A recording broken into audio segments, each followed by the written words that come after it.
Le couloir de l'hôpital St. Mary éclata dans le chaos. Les infirmières se figèrent sur place. Les patients regardaient, les yeux écarquillés. La sécurité attrapa ses radios.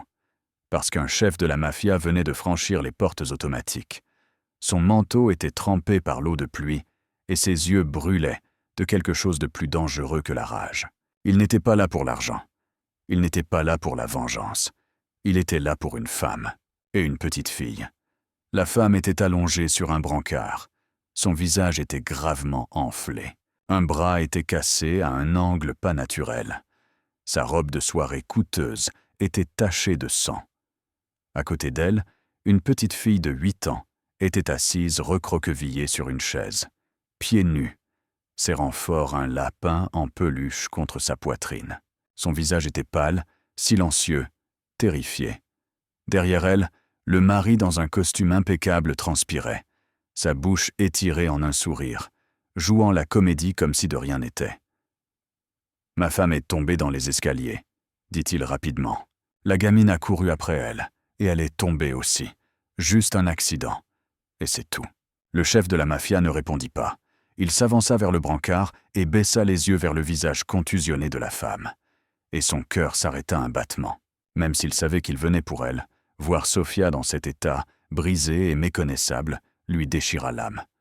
La fille qu'il avait quittée pour épouser un homme meilleur. Il s'agenouilla devant la petite fille et souleva doucement son menton. C'est là qu'il les vit. Des ecchymoses en forme de doigts autour de son cou. La pièce entière devint silencieuse comme la mort. Chaque médecin, chaque infirmière, chaque agent de sécurité. Parce que l'homme qui avait mis fin à des vies sans cligner des yeux tremblait maintenant. De l'effort de se retenir, il se leva. Lentement, son regard perça droit vers le mari. Et à ce moment-là, tout le monde dans l'hôpital réalisa que ce n'était pas un criminel qui entrait. C'était une tempête. Restez avec moi jusqu'à la fin de l'histoire. Parce que ce que le chef de la mafia fit ensuite n'a pas seulement sauvé la femme qu'il aimait autrefois et sa fille. Cela a exposé le plus sombre secret de la famille, la plus puissante de la ville. Et cela a prouvé que parfois, l'amour ne meurt jamais vraiment. Il attend juste le bon moment pour s'enflammer. Si vous aimez les histoires qui touchent droit au cœur comme celle-ci, s'il vous plaît, cliquez sur « J'aime » pour me soutenir. N'oubliez pas de vous abonner et d'activer les notifications pour ne pas manquer les prochaines vidéos. Maintenant, commençons. 2 heures plus tôt, Gabriel Rousseau était assis dans son bureau privé derrière son restaurant italien. Dehors, la pluie tombait à verse. À l'intérieur, il passait calmement en revue les chiffres dans les grands livres, vérifiant chaque ligne de revenus et de dépenses de l'empire qu'il avait bâti sur 15 ans. Marco Benedetti était au bar, sirotant un verre de whisky et discutant avec Léo et Dante. Une nuit normale, une nuit comme une autre, jusqu'à ce que le téléphone de Gabriel vibre. Un numéro inconnu. Il était sur le point de l'ignorer, mais quelque chose le poussa à décrocher. La voix de la femme à l'autre bout tremblait, rauque et épaisse, comme si elle avait pleuré pendant longtemps. « Monsieur Rousseau, je m'appelle Rosa Martinez. Vous ne vous souvenez peut-être pas de moi, mais je vous ai rencontré à l'orphelinat Sainte-Augustine il y a 10 ans. Vous étiez venu faire un don caritatif. » Gabriel ne dit rien. Il se souvenait. Il se souvenait très clairement de cet endroit. Il se souvenait de chaque brique rouge écaillée. Il se souvenait des rires des enfants orphelins. Et il se souvenait d'une fille de 18 ans aux yeux brillants comme des étoiles, aux cheveux bruns attachés en queue de cheval, et au sourire qui pouvait illuminer une pièce entière. Sofia. « J'écoute », dit Gabriel, sa voix devenant plus grave. Rosa prit une profonde inspiration et continua. « Je suis infirmière à l'hôpital St. Mary. Ce soir, je suis de garde, et nous avons une patiente à mener aux urgences. Une femme avec un bras cassé, des côtes fêlées, et un visage tellement contusionné que vous ne pouvez pas la reconnaître. À côté d'elle se trouve une petite fille de 8 ans, avec des bleus sur le cou. Gabriel ne parla pas, mais ses doigts se serrèrent fort autour du téléphone. Le mari dit qu'elle est tombée dans les escaliers, dit que la petite fille est tombée après elle aussi. Mais je fais ça depuis 20 ans, monsieur Rousseau. Je sais à quoi ressemblent des blessures dues à une chute, et je sais à quoi ressemblent des blessures dues à des coups. Rosa marqua une pause, sa voix se brisant. Cette femme est Sophia. Sophia Mitchell, l'orpheline dont je m'occupe depuis qu'elle a 5 ans. La fille que j'ai aimée comme ma propre fille. La pièce sembla se figer. Gabriel ne pouvait plus respirer. Sophia. Le nom qu'il avait essayé d'enterrer pendant 10 ans. Le nom qu'il avait tenu éveillé pendant d'innombrables nuits. Le nom qu'il pensait avoir oublié, mais qu'il n'avait jamais vraiment pu laisser partir. Elle a épousé un avocat nommé Bradley Hartwell, il y a 9 ans. Rosa poursuivit. J'ai perdu contact avec Sophia après le mariage. Il l'a isolée de tout le monde. Je n'avais aucune idée qu'elle vivait en enfer jusqu'à ce soir. Gabriel se leva, traversa jusqu'à la fenêtre et regarda dehors dans la pluie noire et dense. Pourquoi m'appelez-vous? Parce qu'il a des relations. Avec la police, avec les tribunaux, même avec le directeur de cet hôpital. Chaque fois que quelqu'un a essayé d'aider Sophia, il a utilisé son pouvoir pour les faire taire. Je ne peux rien faire. Mais vous, Rosa hésita. Vous avez un genre de pouvoir qu'il ne peut pas toucher. Je l'ai. Gabriel se retourna vers son bureau et appuya sur le bouton pour appeler Marco dans la pièce. Quelle est l'adresse de l'hôpital? 123 Maple Street, le service des urgences. Monsieur Russo, s'il vous plaît, faites vite. Il exige de la ramener à la maison. Si Sophia quitte l'hôpital ce soir, j'ai peur qu'il n'y ait pas de prochaine fois. Gabriel raccrocha. Marco entra, jeta un coup d'œil au visage de son patron et comprit immédiatement que quelque chose d'important se passait. Patron? Prends Léo et Dante. Nous allons à l'hôpital St. Mary. Tout de suite, Marco ne posa pas d'autres questions. Après 20 ans aux côtés de Gabriel, il savait exactement quand rester silencieux et suivre les ordres. Sur le chemin vers la voiture, Gabriel ne pouvait penser qu'à une seule chose. Il y a 10 ans, il avait laissé partir Sophia parce qu'il croyait que c'était la meilleure chose pour elle. Il y a 10 ans, il croyait qu'elle serait heureuse avec un autre homme. Il avait tort, et ce soir, il allait réparer cette erreur. Même s'il devait brûler cette ville entière jusqu'au sol, Gabriel se tenait là, silencieux comme une statue de pierre.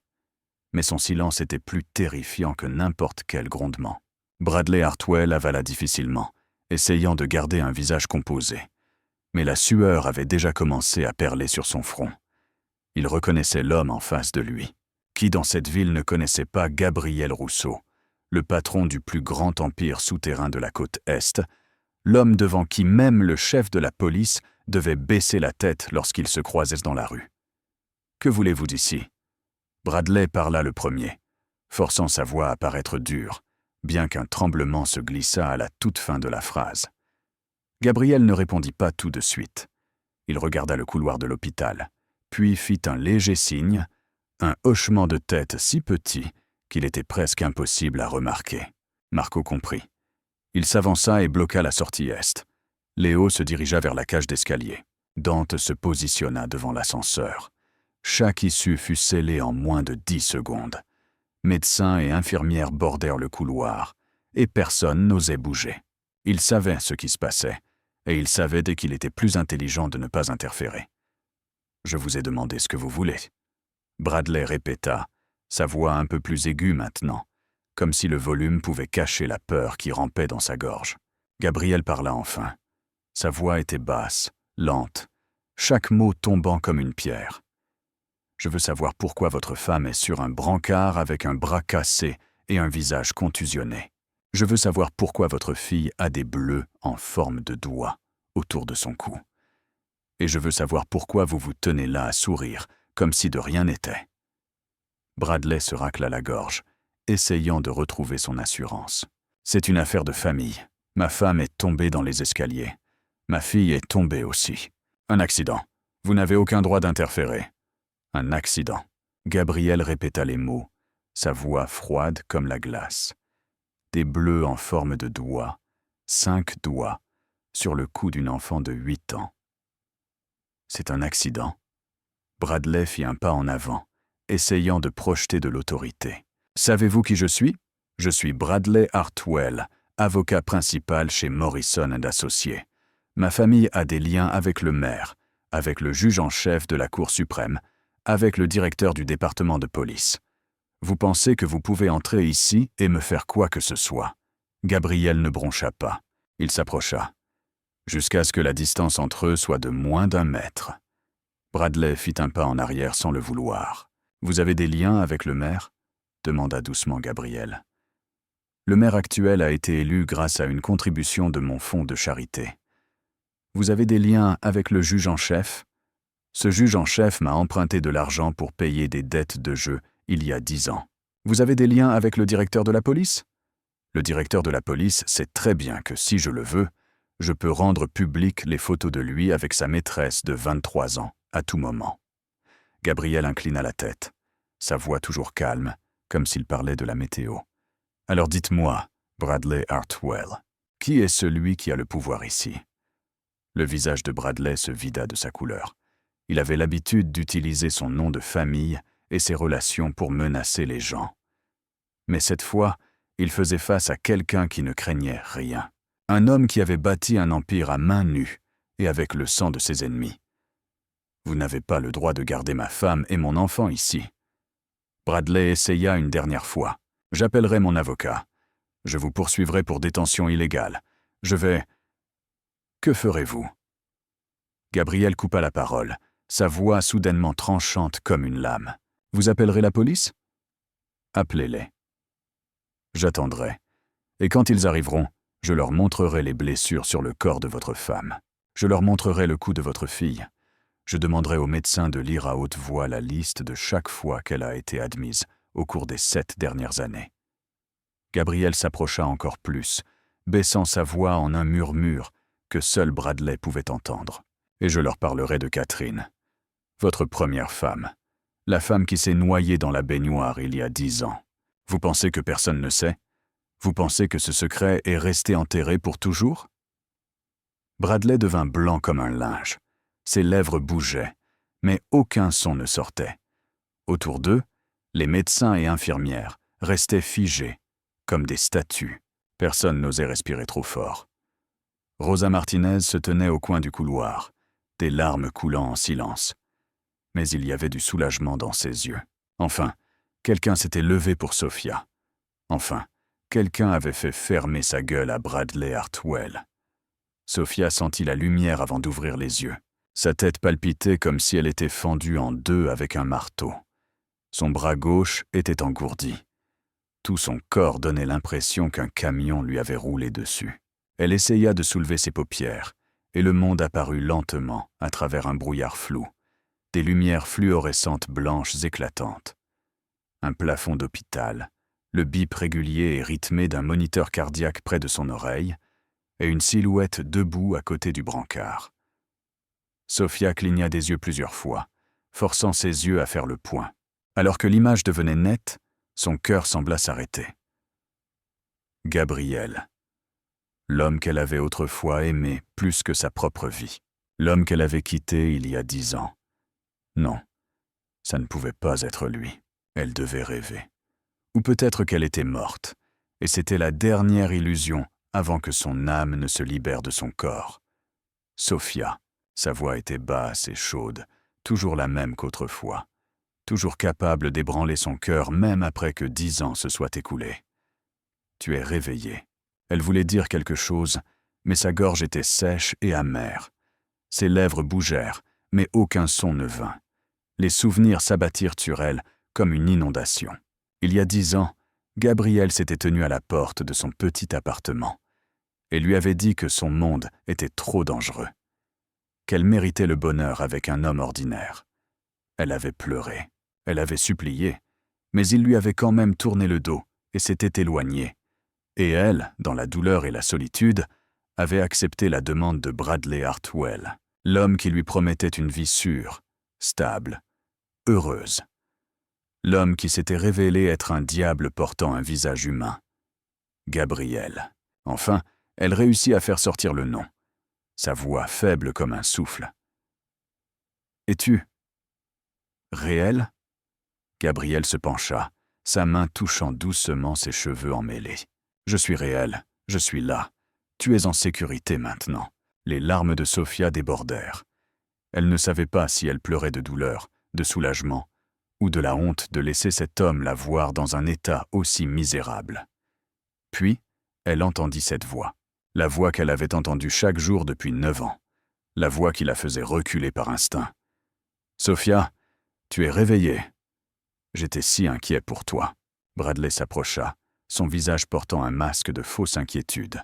« Rentrons à la maison. Tu as besoin de te reposer. » Le corps de Sofia se raidit. Son cœur battait hors de contrôle. Cette peur familière rampa le long de sa colonne vertébrale, se propageant jusqu'au bout de ses doigts. Elle connaissait ce regard. Derrière la fausse inquiétude, la rage bouillonnait. Si elle rentrait à la maison ce soir, Bradley ne s'arrêterait pas à un bras cassé. « Maman !» La voix d'Emma retentit, et la petite fille courut vers le brancard, s'accrochant à la main de Sofia avec de petits doigts, tremblants. « Maman, ne rentre pas à la maison, s'il te plaît. J'ai peur. Je ne veux pas rentrer à la maison avec papa. Il va encore te frapper. Il va encore me frapper. » La voix d'Emma se brisa, des larmes coulant sur son petit visage pâle. Elle serra son lapin en peluche fort, comme si c'était la seule chose qui pouvait la protéger. Le cœur de Sofia se brisa. Sa fille, l'enfant qu'elle avait porté et mis au monde dans la douleur. L'enfant qu'elle avait essayé de protéger pendant 8 ans.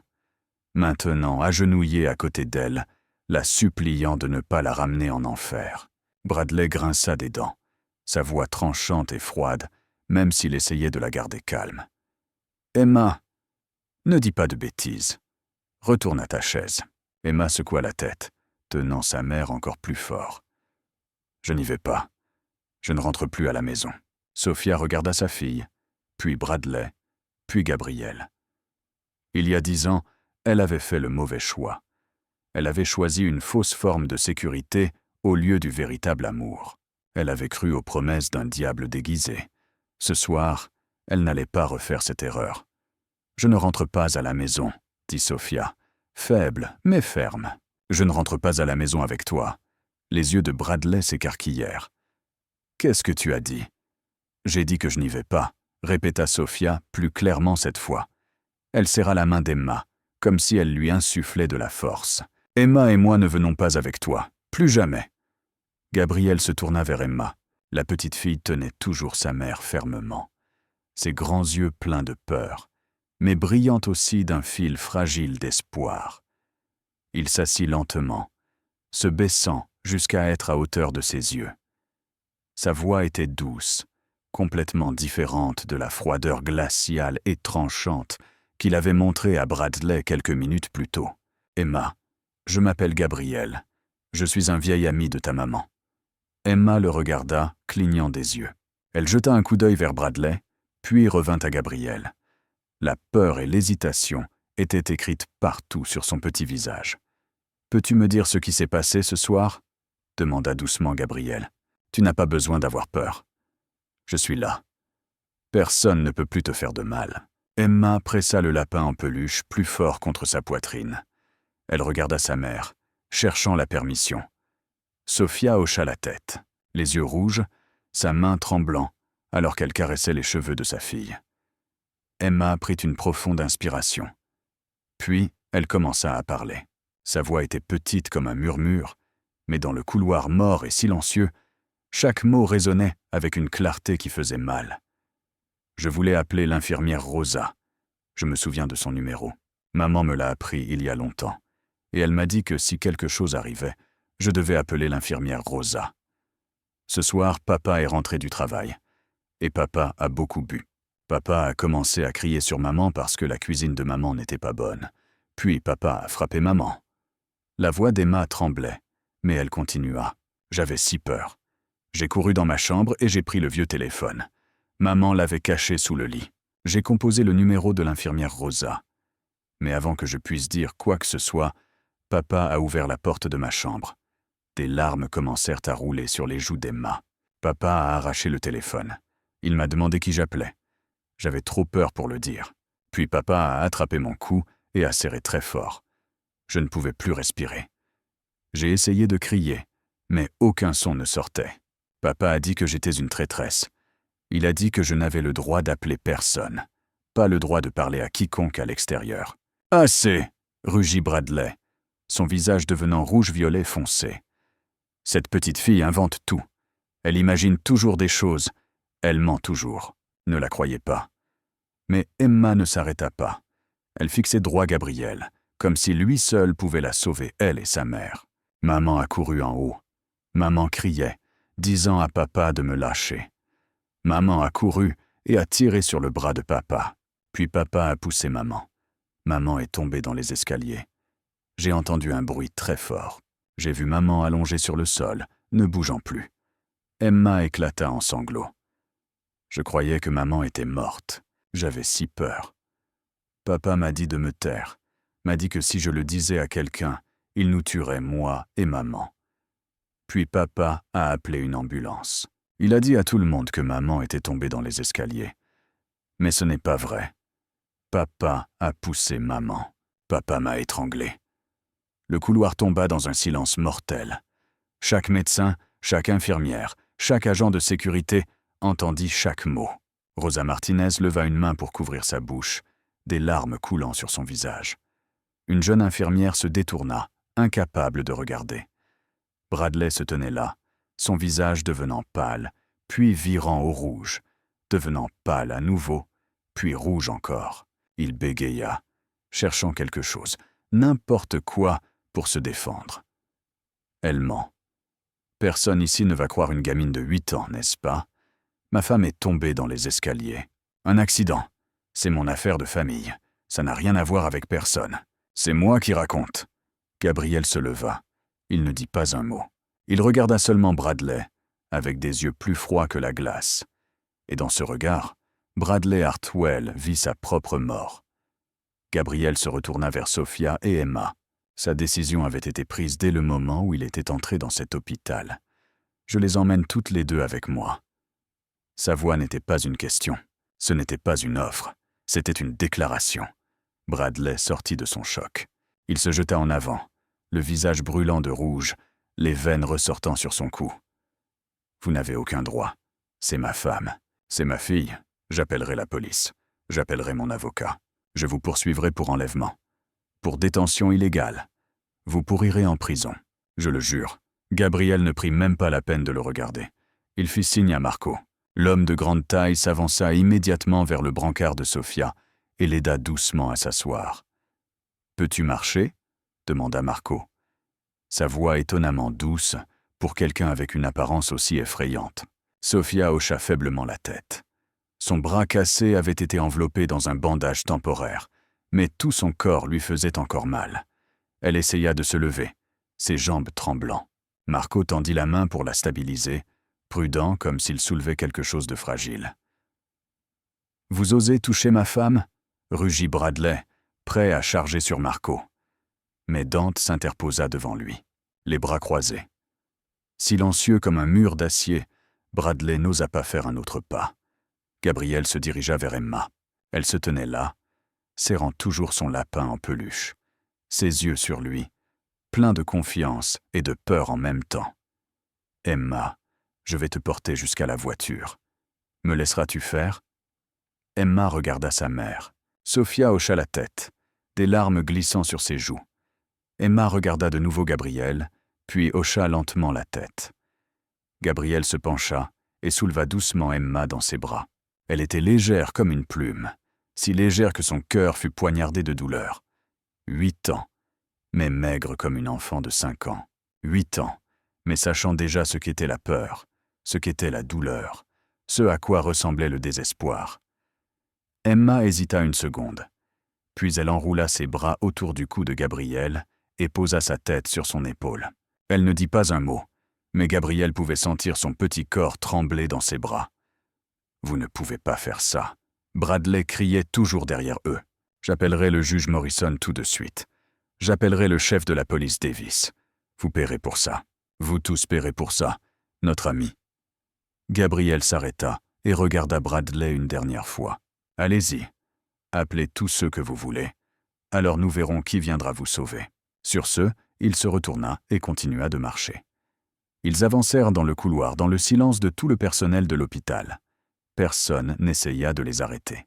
Personne ne voulait les arrêter. Rosa Martinez se tenait au coin du couloir. Elle fit un petit signe de tête à Gabriel alors qu'il passait. Ses yeux étaient pleins de gratitude. Bradley resta là, figé, regardant sa femme et son enfant être emmenés, incapable de faire quoi que ce soit. Pour la première fois de sa vie, il goûtait à l'impuissance. Pour la première fois, son pouvoir et son argent ne signifiaient rien. Dehors, la pluie tombait toujours à verse. Un SUV noir élégant était garé juste devant l'entrée des urgences, phares allumés, moteur en marche. Léo ouvrit la porte et Gabriel installa doucement Emma sur la banquette arrière. Marco aida Sofia à s'asseoir à côté de sa fille. Elle enroula ses 2 bras autour d'Emma d'un coup, comme si elle avait peur que quelqu'un puisse lui arracher l'enfant des mains. Gabriel monta sur le siège avant. « Emmène-nous au penthouse », dit-il bref et définitif. Le SUV démarra, laissant l'hôpital derrière, laissant Bradley Hartwell debout rigide derrière les portes vitrées. Sofia regarda par la fenêtre, regardant l'hôpital s'estomper dans le rideau de pluie. Puis elle baissa les yeux vers Emma, recroquevillée dans ses bras.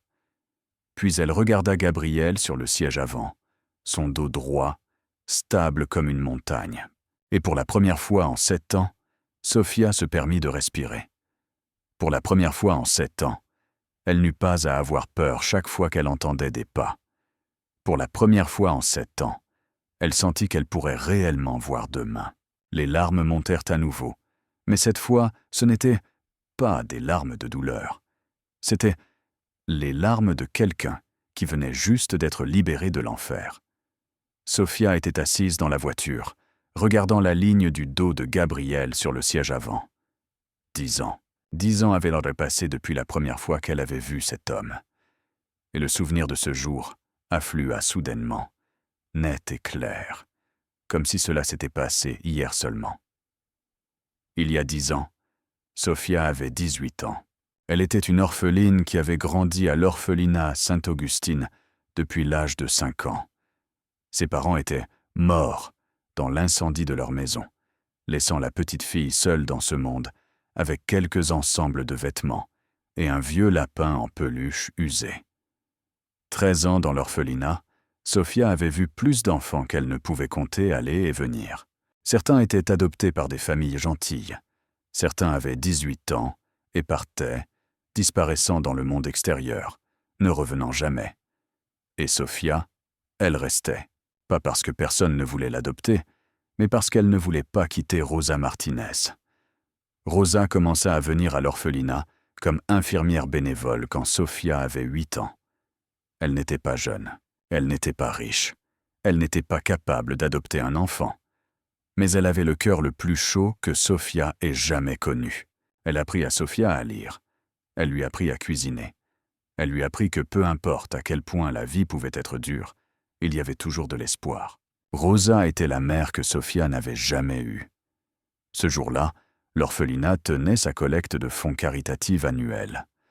Sofia s'était portée volontaire pour installer les tables et les chaises, décorer la salle et préparer les collations légères. Elle travailla du petit matin jusqu'à la fin de l'après-midi, trempée de sueur, les cheveux en désordre. Mais son sourire ne s'effaça jamais une seule fois. Elle aimait aider. Elle aimait regarder les plus jeunes enfants rire et jouer. Elle aimait le sentiment d'être utile à quelqu'un. C'est alors que Gabriel apparut. 26 ans, grand et large d'épaules, portant un costume noir coûteux qui semblait déplacé dans l'orphelinat délabré. Il entra avec 2 grands hommes derrière lui, portant des boîtes de cadeaux donnés et un chèque avec beaucoup de zéros. Sofia portait un plateau de biscuits sortant de la cuisine quand elle entra presque en collision avec lui. Elle trébucha, le plateau s'inclinant. L'une des mains de Gabriel rattrapa le plateau. L'autre stabilisa son épaule, l'empêchant de tomber. Sofia leva les yeux, et pour la première fois de sa vie, elle oublia comment respirer. Ses yeux étaient noirs comme la nuit, profonds, ombragés, lourds de quelque chose de non dit. Mais quand ils se posèrent sur elle, ils s'adoucirent d'une manière étrange. Son visage était taillé à la serpe, dur, avec une faible cicatrice courant le long de sa tempe. Pourtant, la main tenant son épaule était d'une douceur inattendue. « Vous allez bien ?» demanda-t-il, sa voix basse et chaude. Sofia se tenait là comme si elle avait été clouée au sol, les joues brûlantes, le cœur battant la chamade. Elle bégaya quelque chose qui ne sortit même pas comme des mots. Gabriel la regarda, une lueur de surprise passant dans ses yeux. Puis il sourit. C'était le premier sourire que Sofia avait jamais vu sur son visage. Un petit sourire chaleureux, et rien à voir avec le regard froid et effrayant qu'il portait à l'extérieur. « C'est vous qui avez fait ces biscuits ?» demanda Gabriel, jetant un coup d'œil au plateau. Sofia hocha la tête, toujours incapable de parler. « Je peux en goûter un ?» Elle hocha la tête à nouveau. Gabriel prit un biscuit et croqua dedans. Puis il fit un lent hochement de tête approbateur. « Bon, meilleur que les biscuits du chef de mon restaurant. » Sofia rit, et à ce moment-là, Gabriel sut qu'il avait de vrais ennuis.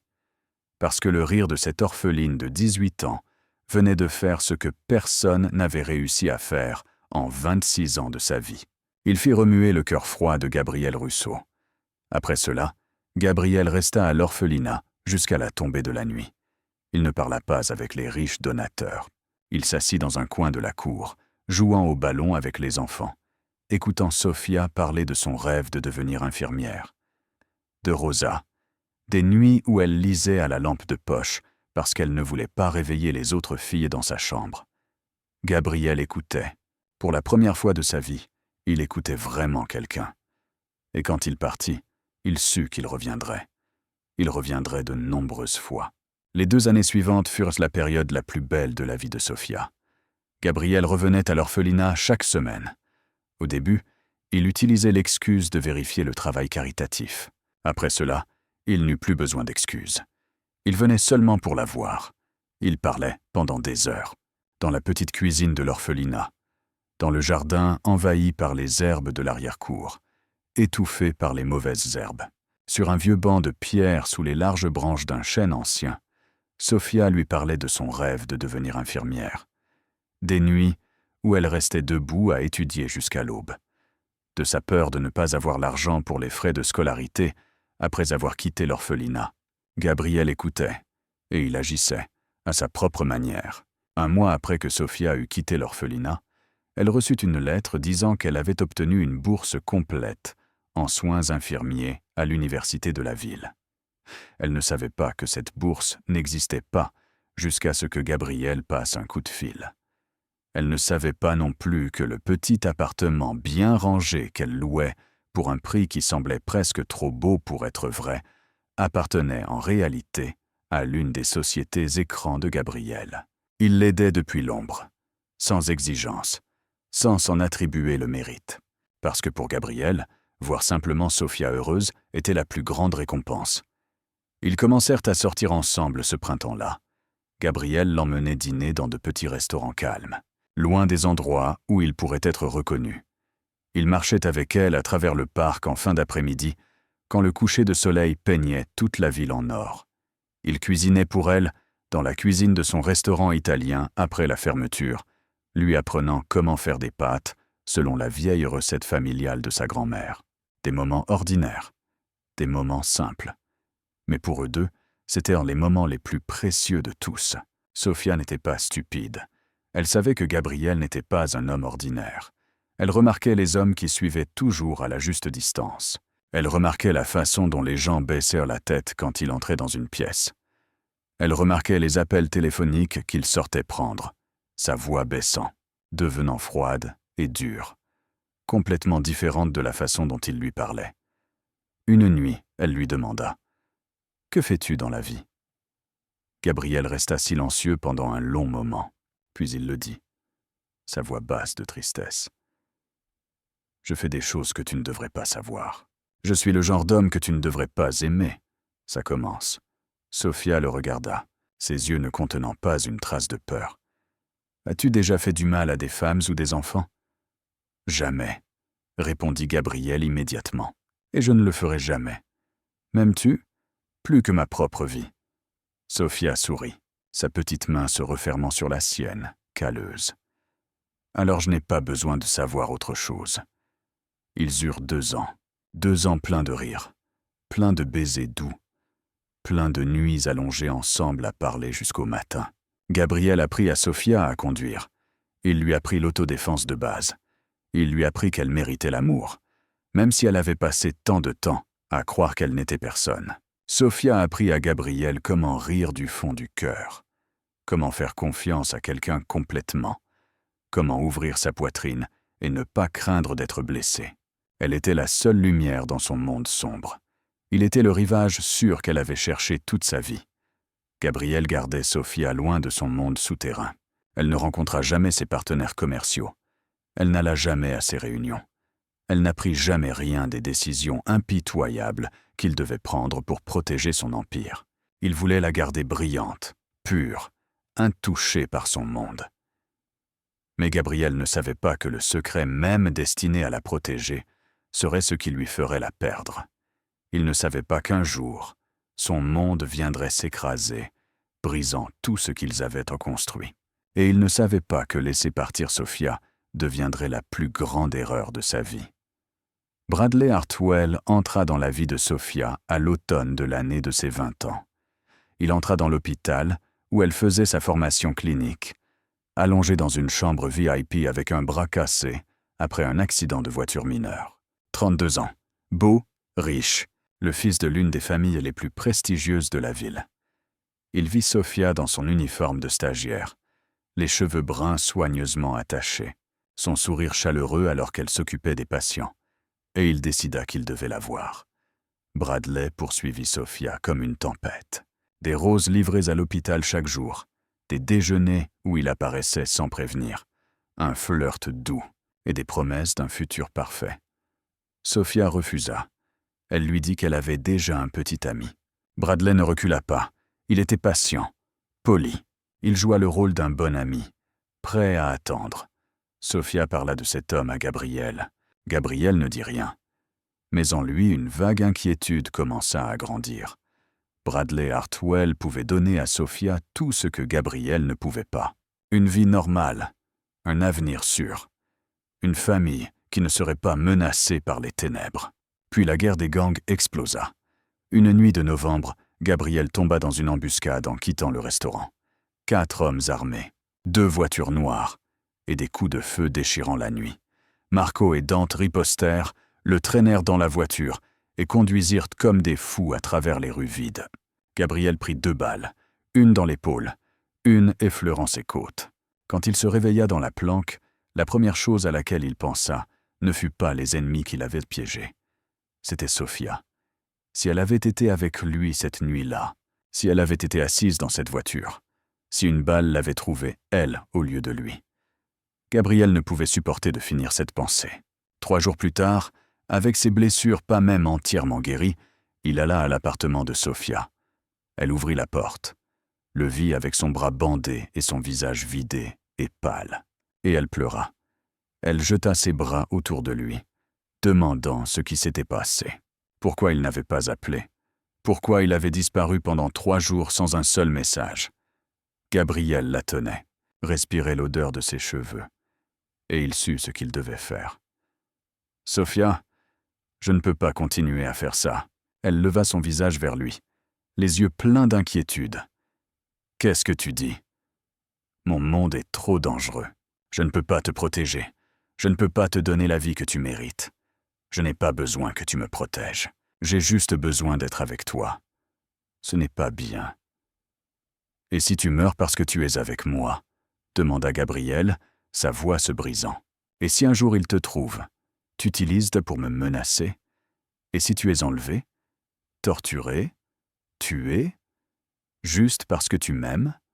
Sofia secoua la tête, les larmes coulant à flots. « Qu'est-ce que tu dis? Je ne comprends pas. Nous pouvons tout surmonter ensemble. » « Non, Sofia, pas tout. » Gabriel prit ses épaules et la regarda profondément dans les yeux. « Je t'aime. Je t'aime plus que tout dans ce monde. Et parce que je t'aime, je dois te laisser partir. Gabriel, s'il te plaît, ne fais pas ça. » Sofia supplia, ses mains agrippant son manteau. « Je ne veux personne d'autre. Je veux seulement toi. Bradley Hartwell peut te donner une bonne vie. Sûre, normale, Il t'aime. Il te protégera d'une manière que je ne peux pas. Je ne l'aime pas. Tu apprendras. Avec le temps, quand tu auras une famille, des enfants, un avenir, tu m'oublieras. » Gabriel lâcha ses épaules et recula. Chaque pas qu'il faisait loin d'elle ressemblait à un couteau enfoncé dans son propre cœur. « Vis une vie heureuse, Sophia. C'est tout ce que je veux. » Il se tourna et s'éloigna. Derrière lui, Sophia s'effondra sur le sol, sanglotant. Elle appela son nom, le supplia de revenir. Mais Gabriel ne se retourna pas, car il savait que s'il la regardait, ne serait-ce qu'une fois de plus, il ne serait pas assez fort pour partir. 1 mois plus tard, Sophia accepta la demande en mariage de Bradley Hartwell. Elle pensait que Gabriel ne voulait plus d'elle. Elle pensait que peut-être il avait raison. Peut-être qu'elle devrait trouver une vie normale. Elle pensait que Bradley, avec son sourire chaleureux et ses douces promesses, lui donnerait le bonheur que Gabriel ne pouvait pas. Elle avait tort, complètement tort. Et Gabriel, l'homme qui avait sacrifié son amour pour qu'elle puisse être en sécurité, n'avait aucune idée qu'il venait de la pousser dans les mains du diable. Le mariage de Sophia et Bradley Hartwell fut le plus grand événement mondain de cette année-là. 400 invités, chacun d'entre eux parmi les visages les plus puissants de la ville. Une robe de mariée commandée sur mesure à Paris. Une bague en diamant de 5 carats. Une réception tenue dans l'hôtel 5 étoiles le plus luxueux. Sophia se tenait au milieu de toute cette extravagance, souriant aux invités, acceptant les félicitations, recevant les bénédictions. Mais à l'intérieur, elle se sentait vide. Elle n'aimait pas Bradley. Elle aimait Gabriel. Mais Gabriel l'avait quittée. Et elle pensait que peut-être l'amour n'était pas tout. Peut-être la sécurité, la stabilité, un avenir. C'était ce dont elle avait besoin. Bradley promit qu'il lui donnerait tout cela. Sophia ne savait pas que chaque promesse qu'il faisait était un mensonge. Lors de leur nuit de noces, ils retournèrent au grand domaine de la famille Hartwell. Bradley ferma la porte de la chambre, et le masque qu'il avait porté pendant 2 ans en poursuivant Sophia tomba finalement. « Enlève tes vêtements, dit-il, sa voix froide. Rien à voir avec la douceur qu'il avait montrée auparavant. Sophia le fixa, confuse. « Bradley, je suis épuisée. La journée a été si longue. Pouvons-nous, j'ai dit, enlève tes vêtements ?» Bradley s'avança, attrapa son menton et serra assez fort pour faire mal. « Tu es ma femme maintenant. Tu m'appartiens. Tu fais ce que je te dis. » Sophia essaya de repousser sa main. « Bradley, tu me fais mal. » La gifle vint de nulle part. Elle frappa si fort que Sophia chancela et tomba au sol. Sa joue brûlait. Ses oreilles bourdonnaient. Elle resta là, étourdie, incapable de croire ce qui venait de se passer. Bradley se tenait au-dessus d'elle, la regardant avec des yeux froids comme la glace. « Ne me réponds jamais. Ne me refuse jamais rien. Ne me mets jamais en colère. Comprends-tu » Sophia ne répondit pas. Elle essayait encore de comprendre ce qui se passait. Qui était cet homme? Ce n'était pas le Bradley qu'elle connaissait. Ce n'était pas l'homme qui lui avait tenu la main doucement, parlé avec des mots doux, promis de l'aimer pour le reste de sa vie. Bradley se pencha, attrapa ses cheveux et tira son visage vers le haut. « J'ai demandé si tu comprenais. M'as-tu entendu ?»« Pourquoi oui ?» chuchota Sophia, les larmes débordant. « Je comprends. » Ce fut le début de l'enfer. Dans les jours qui suivirent, Sophia réalisa lentement qu'elle était entrée dans une cage dorée sans issue. Bradley contrôlait tout. L'argent. Elle n'avait pas le droit de garder un seul centime. Son téléphone. Il vérifiait ses messages et appels chaque jour. Ses vêtements. Il décidait ce qu'elle avait le droit de porter. Sa nourriture. Il décidait combien elle avait le droit de manger. Il ne la laissait pas travailler. « Ma femme n'a pas besoin de travailler comme une servante, » disait-il. Il la força à quitter l'école. « À quoi sert un diplôme? Tu m'as moi pour prendre soin de toi. » Il coupa chaque relation qu'elle avait. Amis de l'université. Il lui interdit de les voir. Rosa Martinez, la femme qui était comme une seconde mère pour elle. Il dit que Rosa était une mauvaise personne, ne valant pas la peine de s'en soucier. Petit à petit, Sophia fut complètement isolée du monde extérieur. Elle n'avait que Bradley. que le vaste domaine qui semblait froid au lieu d'être grand, que de longues journées silencieuses et de longues nuits effrayantes. La violence ne s'arrêta pas à la gifle de la nuit de noces. Bradley la frappait quand sa cuisine n'était pas bonne. Il la frappait quand elle ne souriait pas assez brillamment devant ses amis. Il la frappait quand elle mentionnait accidentellement le passé. Et il la frappait quand il buvait, quand il était stressé par le travail, quand il voulait simplement frapper. Mais le plus douloureux n'était pas les bleus sur son corps. Le plus douloureux était ce qu'il disait. « Tu penses que quelqu'un voudrait t'aimer ? Une orpheline sans père ni mère, élevée dans un orphelinat, pas de parents, pas d'argent, personne. Tu devrais être reconnaissante que je t'ai épousée. Tu penses que tu es si belle ? Regarde-toi. Laide, stupide, inutile. Sans moi, tu pourrirais quelque part dans la rue. Tu penses que Gabriel Russo t'aimait ? Il a juste joué avec toi et t'a jeté. Moi ? Je t'ai épousée. Tu devrais être reconnaissante. Ensuite, jour après jour, Sophia commença à croire ses mots. Elle commença à penser que peut-être elle était vraiment inutile. Peut-être qu'elle ne méritait vraiment pas d'être aimée.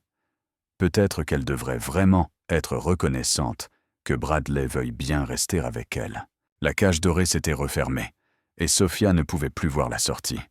9 ans, 3185 jours. Chaque jour était une bataille pour la survie. La première année, Sophia pleurait encore. Elle pleurait après chaque raclée. Elle pleurait dans la salle de bain quand Bradley dormait comme si de rien n'était. Elle pleurait dans son oreiller chaque nuit, silencieusement, pour que personne n'entende. Elle avait encore de l'espoir. L'espoir que Bradley changerait. L'espoir que les choses s'amélioreraient. L'espoir que quelqu'un viendrait la sauver. La deuxième année, Sophia ne pleurait plus. Elle apprit à lire l'humeur de Bradley au bruit de ses pas. Des pas lourds signifiant qu'il était en colère. Et elle devait disparaître dans une pièce. Des pas légers signifiaient qu'il était de bonne humeur. Et elle pouvait respirer pour une nuit. Elle apprit à lire ses yeux. Comment esquiver quand il levait la main? Comment recroqueviller son corps serré pour protéger les parties qui comptaient le plus quand il frappait? La troisième année, Sophia essaya de s'enfuir. Elle attendit un jour où Bradley partit en voyage d'affaires. Elle prit un peu d'argent qu'il avait oublié dans une poche de manteau, et elle courut à la gare. Elle acheta un billet pour n'importe où du tout, tant que c'était loin de cette ville. 12 heures plus tard, 2 hommes en costume noir la trouvèrent dans un motel bon marché, dans une ville à 300 miles de là. Ils la ramenèrent. Bradley attendait à la maison. Cette nuit-là, il la battit si violemment qu'elle finit à l'hôpital. 2 côtes cassées, des bleus partout, une légère commotion cérébrale. Le médecin demanda ce qui s'était passé. Bradley dit qu'elle était tombée dans les escaliers. Le médecin ne demanda rien d'autre. Sophia comprit alors. Personne n'allait l'aider. Personne n'osait toucher Bradley Hartwell. La 4e année, Sophia découvrit le secret de Catherine. Une nuit, alors que Bradley était ivre et évanoui, Sophia se glissa dans son bureau pour chercher de l'argent. Elle ne trouva pas d'argent. Mais elle trouva une vieille boîte de documents cachée dans un tiroir verrouillé. À l'intérieur se trouvait le certificat de décès de Catherine Hartwell, la première femme de Bradley, la femme dont les gens disaient qu'elle s'était noyée dans la baignoire 10 ans plus tôt. Il y avait des photographies de Catherine avec des bleus sur le visage et sur les bras. Les mêmes bleus que Sophia portait maintenant.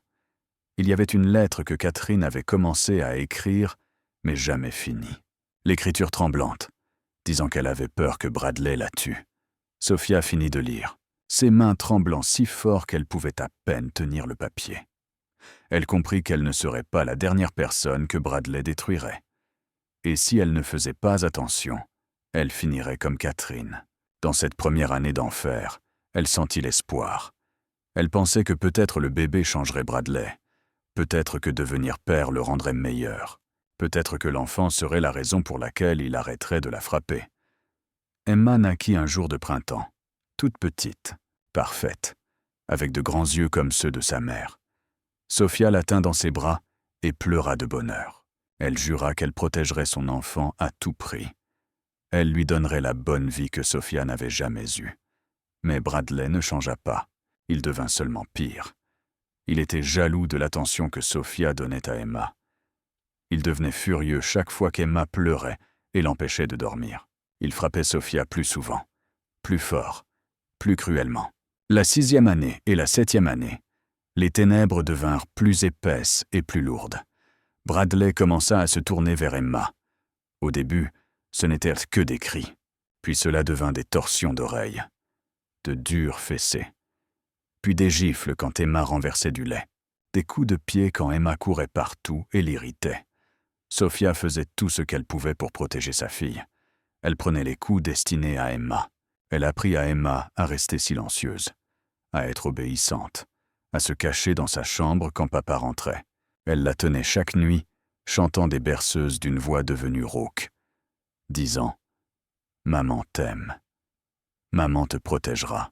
Tout ira bien. » Mais Sophia savait que tout n'irait pas bien. Elle savait qu'un jour, Bradley frapperait Emma plus fort. Qu'un jour, il les tuerait toutes les deux. Elle devait trouver un moyen de sortir. Mais comment? Elle n'avait pas d'argent, pas de famille, personne à qui demander de l'aide. La police était les amis de Bradley. Les tribunaux étaient les amis de Bradley. Toute cette ville semblait appartenir à Bradley. Sophia était piégée, et tout ce qu'elle pouvait faire était de prier pour qu'un miracle arrive avant qu'il ne soit trop tard. Cette nuit fatidique commença comme tant d'autres à l'intérieur du domaine Hartwell. Bradley rentra tard. La puanteur de l'alcool s'accrochait à lui. Son visage était rouge de colère. Il venait de perdre une grosse affaire, humilié devant ses collègues. Et il avait besoin de quelqu'un sur qui déverser sa rage. Sophia était habituée à cela. Elle fit signe à Emma de monter. Verrouille la porte. Ne sors pas. Peu importe ce qu'elle entendait, Emma obéit. Serrant son lapin en peluche alors qu'elle montait les escaliers en courant. Elle savait quand son père était dangereux. Elle avait appris cela bien avant même d'avoir appris à lire. Bradley commença à crier sur Sophia. Pourquoi le riz était-il froid? Pourquoi la maison était-elle en désordre? Pourquoi ne savait-elle pas être une épouse décente? Sophia resta immobile et encaissa, la tête baissée, ne répondant pas un seul mot.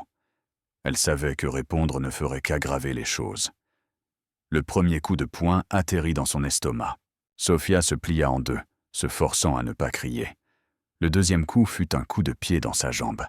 Elle heurta le sol. Bradley attrapa ses cheveux, la tira vers le haut et gifla son visage encore et encore. Inutile. Déchet. Pourquoi t'ai-je épousé? En haut. Emma recroquevillée sur le lit, les mains sur les oreilles, essayant de ne pas entendre sa mère être battue. Mais elle ne pouvait plus supporter ça. 8 ans. 8 ans à regarder sa mère être torturée. 8 ans à vivre dans la peur. 8 ans à prier que quelqu'un vienne les sauver. Personne ne l'a jamais fait. Mais Emma se souvint d'un numéro de téléphone. Le numéro de l'infirmière Rosa, celui que sa mère lui avait dit d'appeler si quelque chose arrivait. Sophia lui avait fait mémoriser depuis qu'elle avait 6 ans, chuchotant les chiffres comme une prière secrète chaque nuit, jusqu'à ce qu'Emma ne puisse jamais oublier. Emma attrapa le vieux téléphone que sa mère cachait sous le lit et composa avec des mains tremblantes. Le téléphone sonna 1 fois, 2 fois. Puis la porte de la chambre s'ouvrit à la volée. Bradley se tenait là, les yeux injectés de sang, son visage tordu par la fureur. « Qui appelles-tu » Emma n'eut même pas le temps de répondre. Bradley se jeta en avant, arracha le téléphone de ses mains et le jeta contre le mur, le brisant. Puis il attrapa Emma par la gorge et la souleva du sol. « Tu oses appeler quelqu'un? Tu oses trahir ton père, espèce de petite morveuse ingrate. » Emma essaya d'écarter sa main, mais elle ne pouvait pas.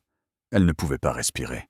Son visage devint rouge vif, puis commença à virer à un violet écœurant. Ses jambes s'agitèrent follement dans l'air. Sa bouche s'ouvrait comme un poisson hors de l'eau. « Lâche-la, Bradley. Lâche-la. » Sophia monta les escaliers en courant, son visage encore barbouillé de sang à cause de la raclée en bas. Elle percuta Bradley, utilisant chaque once de force qu'elle avait pour retirer sa main du cou de leur fille. Bradley lâcha Emma, puis se retourna contre Sophia. « Tu oses me frapper » rugit-il, et il poussa Sophia violemment. Elle trébucha en arrière. Son pied accrocha une marche. et elle tomba. Sofia dévala l'escalier marche après marche, heurtant le mur, s'écrasant contre la rampe, jusqu'à ce qu'elle atterrisse immobile en bas. Son bras était plié à un angle pas naturel. Du sang coulait de son front sur son visage. Elle ne bougeait pas. Emma hurla, courut en bas des escaliers. Et tomba à genoux à côté de sa mère. « Maman, maman. » Réveille-toi, maman. Sofia ne répondit pas. Ses yeux étaient serrés fermés. Sa poitrine se soulevait et s'abaissait. À peine. Bradley se tenait en haut des escaliers. Son visage se vida, pâle. Il réalisa qu'il était allé trop loin. Si Sofia mourait, il aurait des ennuis. Peu importe combien de relations il avait, un cadavre restait un cadavre. Il attrapa son téléphone et appela une ambulance. Puis il se força à se calmer et à arranger l'histoire dans sa tête. Ma femme est tombée dans les escaliers. La gamine a couru après elle. Et elle est tombée aussi. Un accident. Juste un accident. À l'hôpital St. Mary, Rosa Martinez travaillait de nuit. Elle reçut l'alerte pour une admission d'urgence et sortit pour accueillir l'ambulance. Quand le brancard fut poussé à l'intérieur, Rosa baissa les yeux vers le visage meurtri de la patiente, et son cœur eut l'impression d'être écrasé dans le poing de quelqu'un. Sofia, l'orpheline dont elle s'occupait depuis qu'elle avait 5 ans, la fille qu'elle aimait comme son propre enfant.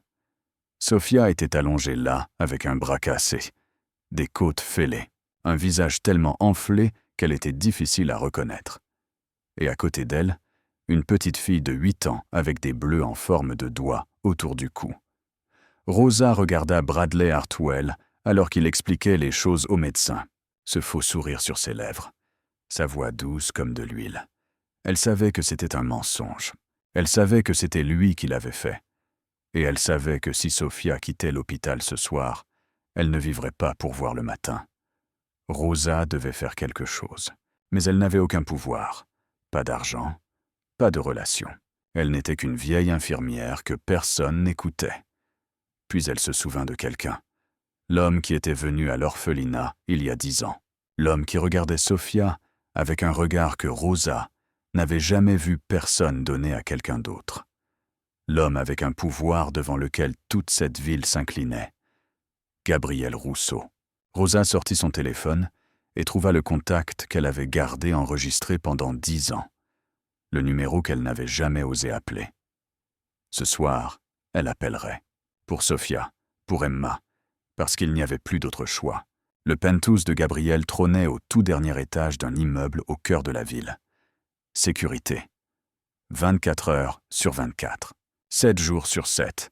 Des caméras partout. Des gardes stationnés à chaque niveau.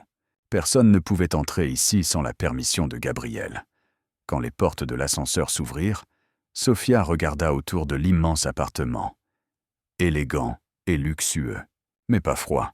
Des meubles au ton chaud, un éclairage doux et tamisé. D'immenses baies vitrées donnant sur la ville scintillant en contrebas. Cela ne ressemblait en rien au manoir Hartwell, où tout était parfait mais glacé. Où chaque coin de chaque mur portait le souvenir de coups et de larmes. Le médecin privé de Gabriel attendait déjà. C'était un homme d'âge moyen, aux mains douces et aux yeux qui ne posaient pas trop de questions.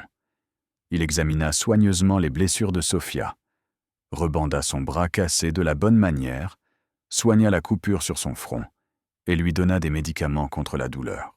Emma resta aux côtés de sa mère tout au long, agrippant la main de Sofia, refusant de lâcher prise ne serait-ce qu'une seconde. Quand le médecin partit, une femme d'âge moyen apparut. Marco la présenta comme Teresa, la gouvernante qui travaillait pour Gabriel depuis plus de 15 ans. Teresa regarda Emma avec une expression peinée, puis demanda doucement si elle voulait manger quelque chose. Emma secoua la tête, refusant toujours de quitter sa mère. Sofia dut parler longtemps, l'amadouant doucement, avant qu'Emma n'accepte finalement d'aller avec Teresa pour se laver et se changer. Emma fut mise dans un pyjama doux, trop grand mais propre et sentant bon. Teresa lui cuisina un bol de porridge chaud, puis s'assit à côté d'elle, regardant alors qu'elle mangeait une petite cuillerée à la fois. Emma arriva à la moitié du bol avant de ne plus pouvoir avaler. Elle courut vers la chambre où Sofia était allongée, grimpa sur le lit et se recroquevilla à côté de sa mère comme un chaton. Sophia serra sa fille contre elle, caressa ses cheveux et chanta doucement une berceuse qu'elle avait chantée chaque nuit. Peu après, Emma s'endormit, son premier sommeil sans cauchemar depuis tant d'années. Gabriel se tenait dans l'encadrement de la porte, silencieux, les regardant toutes les deux.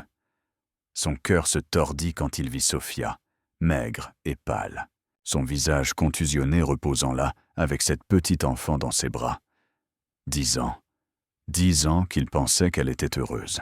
10 ans qu'il avait essayé de l'oublier. 10 ans qu'il s'était dit qu'il avait fait la bonne chose en la laissant partir. Il avait eu tort, tellement tort qu'il ne pouvait se le pardonner. Sophia leva les yeux et vit Gabriel debout là. Leurs regards se rencontrèrent en silence. Tant d'années séparées, tant de souffrances, tant de choses non dites. Tout cela rassemblé dans ce seul moment. « Je suis désolé. » Sophia parla la première, sa voix se brisant. « J'ai mal choisi. Je t'ai quitté pour lui. Je... Ne le fais pas. » Gabriel entra dans la chambre et s'assit sur la chaise à côté du lit. « Ne t'excuse pas. Tu n'as rien fait de mal. C'est moi qui suis à blâmer. Je t'ai repoussé. Je pensais que te laisser partir te protégerait. Mais j'avais tort. Je t'ai poussé dans les mains d'un diable et je ne l'ai même jamais su. » Les larmes de Sophia débordèrent. « Tu ne savais pas. Personne ne savait. Bradley est doué pour le cacher. Devant tout le monde, c'est le mari parfait. Seuls moi et Emma connaissons son vrai visage. Pourquoi ne m'as-tu pas cherché ? Demanda Gabriel, de la douleur dans sa voix. Pourquoi ne m'as-tu pas appelé ? Je serais venu immédiatement. Je t'aurais sorti de là. Je n'ai pas osé, chuchota Sophia. J'avais peur que tu ne te soucies plus de moi. J'avais peur que tu refuses. Et j'avais peur que si Bradley découvrait que je t'avais contacté, il nous tuerait, moi et Emma. Gabriel baissa la tête, ses deux mains serrées en poing. S'il n'avait pas laissé partir Sophia il y a 10 ans, s'il avait trouvé un moyen de la protéger et de la garder quand même à ses côtés, s'il n'avait pas été si lâche, abandonnant son amour parce qu'il craignait qu'elle ne soit blessée, alors elle n'aurait pas enduré 7 ans d'enfer. « Je suis désolé, » dit Gabriel, sa voix rauque. « Je suis désolé de ne pas avoir été là avec toi. Je suis désolé de t'avoir laissé seul. À partir de maintenant, je ne laisserai plus personne te faire de mal. Je le promets. » Sophia le regarda. Les larmes tombaient encore. Mais dans ses yeux, quelque chose scintillait. Quelque chose qu'elle pensait avoir perdu il y a longtemps. L'espoir. Le lendemain matin, alors que Sophia et Emma dormaient encore, Gabriel convoqua une réunion d'urgence dans son bureau. Marco, Léo et Dante étaient tous là. Personne ne demanda pourquoi ils avaient été convoqués à 6 heures du matin. Ils savaient que lorsque Gabriel portait cette expression, cela signifiait quelque chose de grave. Gabriel se tenait près de la fenêtre, regardant la ville, alors qu'elle s'éveillait lentement sous le lever du soleil. Quand il parla, sa voix était froide comme l'acier. « Je veux tout savoir sur Bradley Hartwell, du jour de sa naissance à ce moment précis, chaque secret, chaque péché, tout ce qu'il a essayé de cacher. Pas de limite de temps, pas de limite de ressources. » Léo hocha la tête. Il était le spécialiste de l'information du groupe, le genre d'homme qui pouvait trouver ce que même le FBI ne pouvait pas. « Je commence tout de suite, patron. » 48 heures plus tard, Léo revint avec une épaisse pile de dossiers et un visage devenu pâle. Il posa tout sur le bureau de Gabriel, sa voix se brisant alors qu'il faisait son rapport. « Patron, ce que j'ai trouvé est pire que tout ce que j'imaginais. » Gabriel ouvrit le premier dossier. Les dossiers médicaux de Sophia Mitchell Hartwell. 23 admissions à l'hôpital sur 7 ans. Côte cassée. Bleu sur tout le corps. Traumatisme crânien. Un bras cassé. Une cheville foulée. Une lacération du cuir chevelu.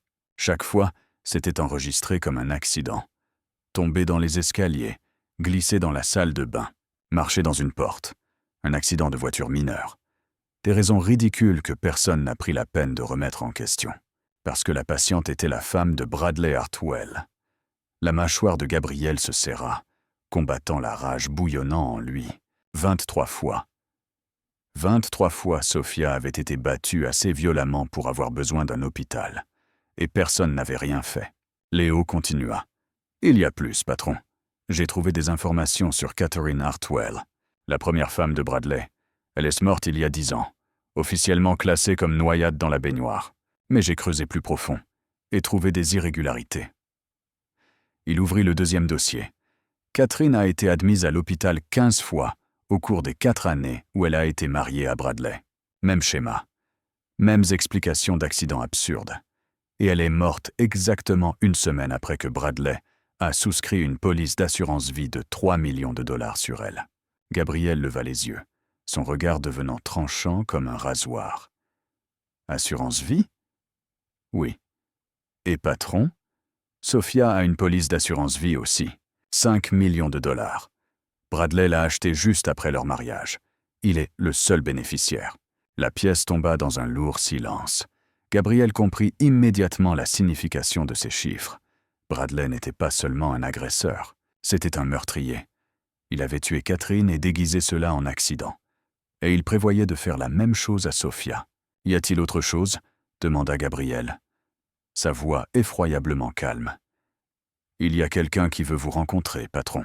Elle m'a contacté ce matin et a dit qu'elle avait des informations importantes sur Bradley Hartwell. C'est une détective de police. » Marco fronça les sourcils. « Un flic ? Pourquoi ferions-nous confiance à un flic ?»« Elle est différente, » dit Léo. « Elle a subi des pressions de ses supérieurs pour clore le dossier de Catherine il y a 10 ans. Et elle a failli perdre son travail parce qu'elle refusait de reculer. Elle a gardé les preuves pendant 10 ans, attendant une chance. » Gabriel réfléchit un instant, puis hocha la tête. « Fais-la entrer. Quoi qu'il en soit. » 10 minutes plus tard, la détective Amanda Cole entra dans le bureau de Gabriel. Elle avait environ 38 ans, avec des cheveux noirs coupés courts, des yeux vifs et stables. Elle n'avait pas l'air d'avoir peur, même si elle se tenait devant le chef de la mafia le plus notoire de la ville, Monsieur Rousseau. Elle hocha la tête en guise de salutation. « Je suis Amanda Cole. Il y a 10 ans, c'est moi qui ai enquêté sur la mort de Catherine Hartwell. Et qu'avez-vous trouvé ?» demanda Gabriel sans détour. Amanda ouvrit la mallette en cuir qu'elle avait apportée et sortit une vieille boîte de documents. Le journal de Catherine. Elle a tout écrit. Chaque raclée, chaque menace, chaque fois qu'elle a supplié pour de l'aide et que personne n'a écouté. Dans les dernières entrées, elle a écrit que si quelque chose lui arrivait, regardez Bradley. Amanda plaça également une clé USB sur le bureau. Vidéo de la caméra de sécurité de l'hôtel la nuit où Catherine est morte. Elle montre Bradley entrant dans sa salle de bain et en ressortant 20 minutes plus tard. Quand il est sorti, Catherine était morte. « Pourquoi avez-vous gardé ça pendant 10 ans sans rien faire ?» demanda Gabriel. Amanda fit un sourire amer. « Vous pensez que je n'ai pas essayé ? J'ai apporté les preuves à mes supérieurs. Ils m'ont convoqué dans un bureau et m'ont dit que les Hartwell étaient amis avec le chef de la police. Ils m'ont dit que je devrais être plus avisé. L'affaire a été close. J'ai été transféré. J'ai failli être viré. » Elle croisa le regard de Gabriel. « J'ai gardé ces preuves parce que je savais qu'un jour, il y aurait une opportunité. Et quand j'ai entendu que vous aviez sorti Sophia Hartwell de l'hôpital hier soir, j'ai su que ce jour était venu. » Gabriel hocha la tête. Et pour la première fois, il y eut une lueur de respect dans ses yeux pour cette femme.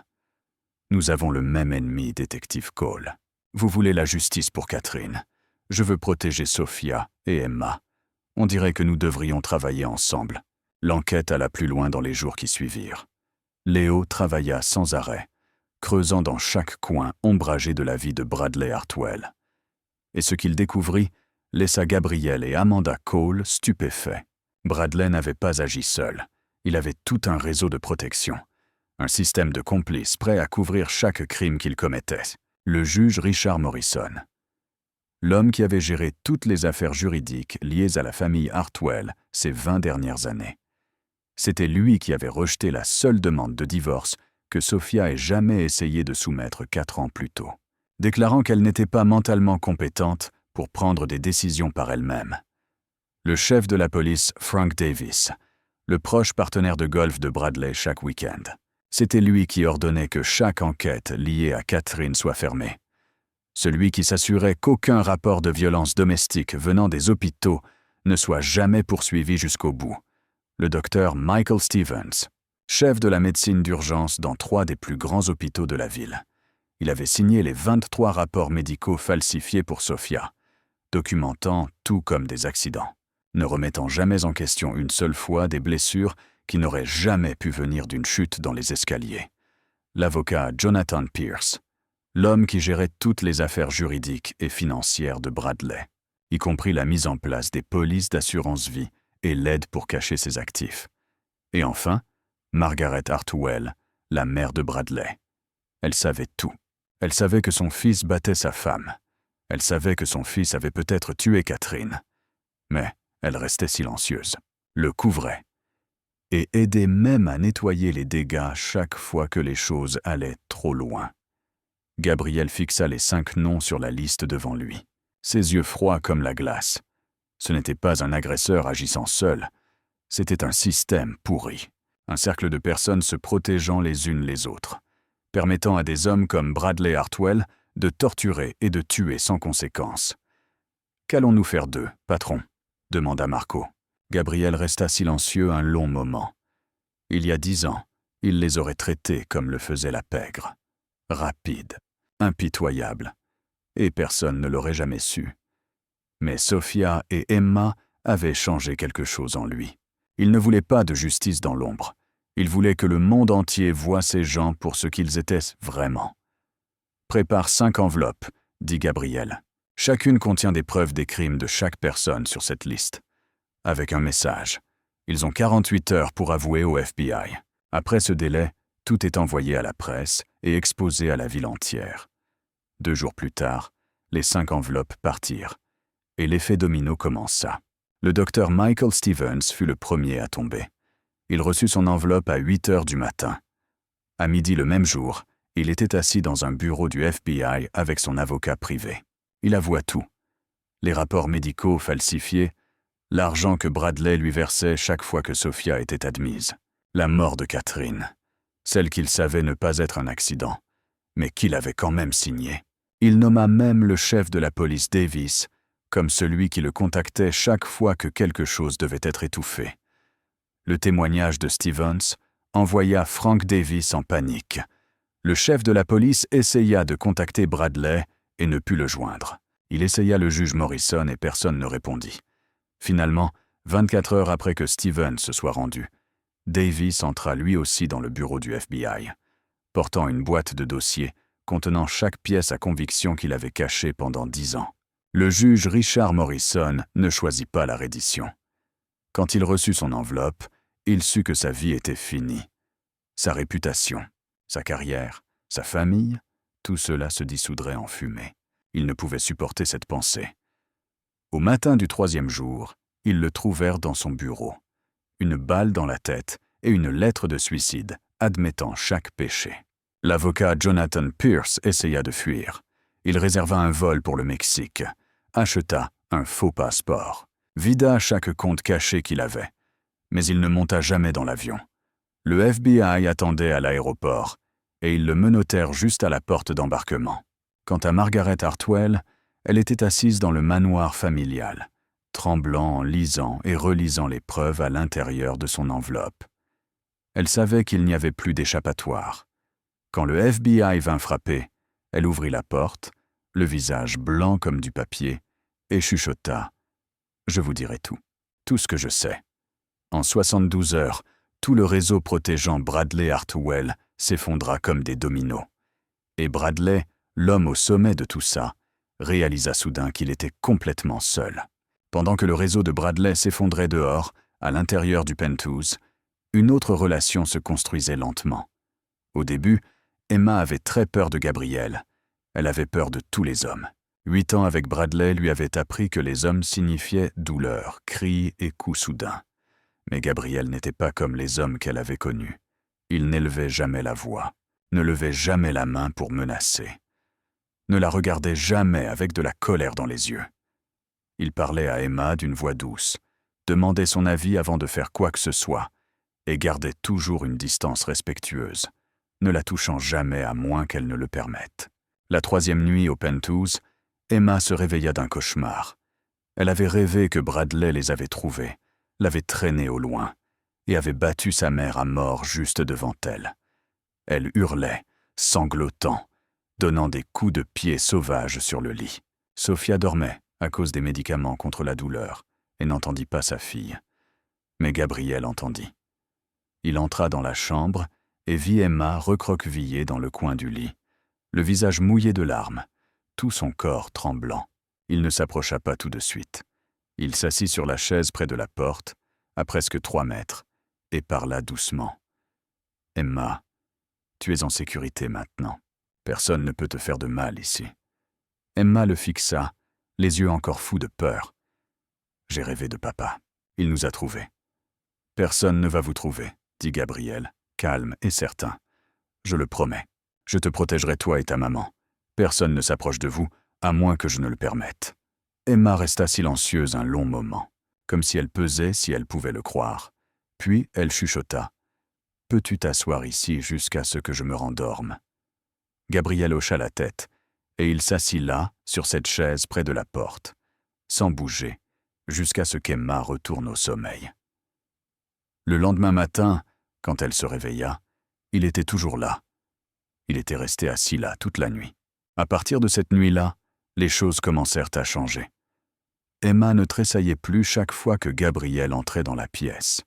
Elle commença à le regarder, à l'observer, comme si elle essayait de comprendre qui était vraiment cet homme. Un après-midi, Gabriel était dans son bureau, étudiant un échiquier. Quand Emma entra sur la pointe des pieds, elle se tint à l'encadrement de la porte, fixant les pièces avec des yeux curieux. « Veux-tu apprendre ?» demanda Gabriel. Emma hocha la tête. Alors Gabriel apprit à Emma à jouer aux échecs.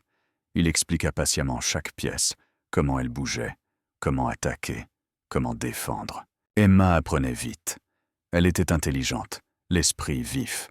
Elle n'avait juste jamais eu personne pour prendre le temps de lui apprendre quoi que ce soit. La semaine suivante, Gabriel emmena Emma dans une librairie. C'était la première fois de sa vie qu'elle entrait dans une vraie librairie. La première fois qu'elle avait le droit de choisir n'importe quel livre qu'elle voulait. Emma marchait le long des étagères, les yeux brillants, ses mains tremblant, alors qu'elle touchait chaque couverture comme si c'était un trésor. Elle choisit 3 livres. Un livre de contes de fées, un sur les animaux et un guide de dessin. Gabriel les acheta tous sans demander le prix. Sur le chemin du retour, Emma lui tenait la main. C'était la première fois qu'elle tendait la main vers lui d'elle-même. Gabriel eut l'impression que quelqu'un avait serré son cœur dans un poing. Une semaine plus tard, Emma lui donna un dessin. Elle avait utilisé des crayons de couleur sur du papier blanc. Les lignes griffonnées d'une enfant de 8 ans. Le dessin montrait 3 personnes. Une femme aux cheveux bruns, une petite fille tenant un lapin, et un grand homme debout devant elle, son bras levé comme s'il les protégeait. De l'autre côté se trouvait une silhouette noire aux yeux rouges, comme un monstre de conte de fées. « C'est toi, » dit Emma en pointant le grand homme. « Tu nous protèges, moi et maman, du monstre. » Gabriel tint le dessin, et pour la première fois depuis de nombreuses années, ses yeux brûlèrent. Il plia soigneusement le papier et le glissa dans son portefeuille, juste à côté de son cœur. « Je vais le garder pour toujours, » dit-il, la voix rauque. Emma sourit. C'était son premier sourire depuis la nuit à l'hôpital. Sophia revenait lentement à la vie aussi, à sa propre manière. Dans les premiers jours au penthouse, elle pouvait à peine manger quoi que ce soit. 7 ans avec Bradley l'avaient entraînée à se contrôler, bouchée après bouchée, entraînée à demander la permission avant de toucher à la nourriture, entraînée à se sentir coupable chaque fois qu'elle avalait quoi que ce soit. Teresa lui cuisinait patiemment des repas simples et doux. Elle ne forçait pas Sophia à manger. Elle posait juste l'assiette devant elle et disait « Mangez autant que vous voulez. Personne ne vous juge ici. » Petit à petit, Sophia recommença à manger. De quelques cuillerées de porridge, à un demi-bol de riz, puis à un repas complet, la couleur revint lentement sur ses joues. Ses yeux n'étaient plus aussi vides qu'ils l'avaient été ces premiers jours. Gabriel fit venir une thérapeute pour rencontrer Sophia chaque jour. Evelyn Harper, une femme d'âge moyen, aux cheveux argentés et à la voix chaleureuse, travaillait avec des survivants de violences domestiques depuis 20 ans. Elle ne pressait pas Sophia de parler. Elle s'asseyait simplement là, écoutait, hochait la tête et posait parfois des questions douces. Lors des premières séances de thérapie, Sophia pleurait plus qu'elle ne parlait. Elle pleurait à propos des coups. Elle pleurait à propos des insultes. Elle pleurait à propos des nuits où elle restait allongée sur le sol, souffrant, seule, croyant que personne au monde ne se souciait d'elle. Elle pleurait à propos des années où elle s'était perdue, la façon dont elle avait oublié qui elle était, ce à quoi elle rêvait autrefois. Quel genre de personne elle avait été avant Bradley Hartwell. Petit à petit, séance après séance, Sophia commença à se souvenir. Elle se souvint qu'elle avait autrefois rêvé de devenir infirmière pour pouvoir aider les gens. Elle se souvint qu'elle avait autrefois aimé lire et cuisiner. Elle se souvint qu'elle avait autrefois eu un rire éclatant et des yeux pleins d'espoir. Elle se souvint qu'elle avait autrefois été une femme forte, pas l'ombre pâle que Bradley avait faite d'elle. Les moments avec Gabriel l'aidèrent à guérir d'une manière différente. Ils ne parlaient pas beaucoup. Parfois, ils s'asseyaient juste ensemble sur le balcon, regardant la ville la nuit, chacun perdu dans ses propres pensées. Le silence entre eux n'était pas lourd ou inconfortable. Il était chaud, sûr, comme s'ils n'avaient pas besoin de mots pour se comprendre. Une nuit, Sophia interrogea Gabriel sur les 10 dernières années. Il lui raconta, sa voix basse et stable, l'empire qu'il avait bâti, les ennemis qu'il avait vaincus, les nuits où il restait éveillé à penser à elle, mais n'osait jamais la chercher, parce qu'il pensait qu'elle était heureuse. Sophia raconta à Gabriel son enfer, les coups, les visites à l'hôpital, les nuits où elle tenait Emma, pleurant silencieusement, priant pour que quelqu'un vienne les sauver, les fois où elle pensait à la mort comme une échappatoire, mais n'osait pas mourir, parce qu'elle avait encore Emma. Ils parlèrent du passé, des mauvais choix, des choses qu'ils auraient souhaité pouvoir faire différemment, et ils parlèrent de l'avenir. « Que feras-tu après que tout ça soit fini ?» demanda Gabriel.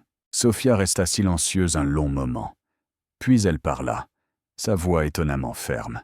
« Je ne veux plus courir. J'ai couru toute ma vie.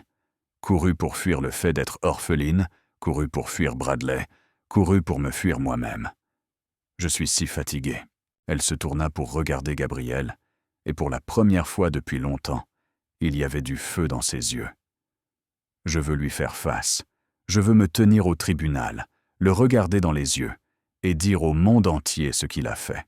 Je veux la justice pour moi, pour Emma, et pour Catherine, la femme qui est morte, et pour qui personne ne s'est jamais battu. » Gabriel la regarda, de la surprise et de l'admiration dans les yeux. Ce n'était pas la Sophia faible et terrifiée qu'il avait sortie de l'hôpital il y a 2 semaines. C'était Sophia revenant à la vie, se retrouvant elle-même, se relevant des cendres de 7 ans d'enfer. « Es-tu sûr ?» demanda-t-il. « Cette route va être dure. Tu devras tout raconter, revivre chaque souvenir douloureux, lui faire face au tribunal. »« Je sais. » Sophia hocha la tête. « Mais je n'ai plus peur. J'ai vécu 7 ans dans la peur. Il est temps que j'arrête d'avoir peur et que je commence à me battre. » Bradley Hartwell n'était pas le genre d'homme à rester assis et attendre de mourir. Quand son réseau de protection s'effondra, quand un allié après l'autre le trahit ou se fit arrêter, il sut qu'il devait agir, et il choisit ce en quoi il était le meilleur, manipuler l'opinion publique. Une semaine après la nuit à l'hôpital, Bradley tint une conférence de presse dans le plus grand hôtel 5 étoiles de la ville. Il se tenait devant des dizaines de caméras, les yeux rouges, la voix se brisant, sa performance impeccable, comme un acteur professionnel. « Ma femme et ma fille ont été kidnappées par Gabriel Rousseau, un chef du crime notoire. Sophia est manipulée psychologiquement, retenue contre son gré. Ma fille, Emma, n'a que 8 ans. Elle vit dans la peur chaque jour. Je supplie les autorités de sauver ma famille. Je supplie le public de parler pour un père désespéré, cherchant sa femme et son enfant. Il pleura pour les caméras. Pleura comme si son cœur se brisait. Pleura comme s'il était la victime, pas l'homme qui l'avait fait. Les médias affluèrent comme des loups sentant le sang. L'histoire d'un chef de la mafia kidnappant la femme et l'enfant d'un avocat de la haute société se répandit comme une traînée de poudre. Les journaux publièrent le visage angoissé de Bradley à côté des photos de mariage de lui et Sophia. Les chaînes d'information diffusèrent des segments sur Gabriel Russo, listant les rumeurs d'activités criminelles, le transformant en méchant aux yeux du public. Personne ne mentionna les 23 visites à l'hôpital de Sophia. Personne ne mentionna les bleus autour du cou d'Emma. Personne ne mentionna Catherine et sa mort mystérieuse. Bradley avait acheté les gens qu'il avait besoin d'acheter et fait taire le reste. La pression publique s'abattit comme une inondation. Le téléphone de Gabriel sonnait sans arrêt. Les partenaires commerciaux devenaient nerveux. Ses investissements légitimes étaient menacés. Même certains hommes au sein de son empire souterrain commençaient à chuchoter que peut-être il ne devrait pas être impliqué dans l'affaire de famille d'un autre homme. Puis l'avocat de Bradley se présenta à l'immeuble de Gabriel, portant une ordonnance du tribunal signée par un juge nouvellement nommé. Une ordonnance exigeant que Gabriel rende Sophia et Emma à Bradley dans les 24 heures, ou fasse face à des poursuites pour enlèvement et détention illégale. Marco prit l'ordonnance, la lut une fois, puis la tendit à Gabriel avec une expression inquiète. « Patron, il joue sale. Ce juge est nouveau. Il n'était pas sur notre liste. » Gabriel fixa le papier, la mâchoire serrée. Il savait que Bradley essayait de le coincer.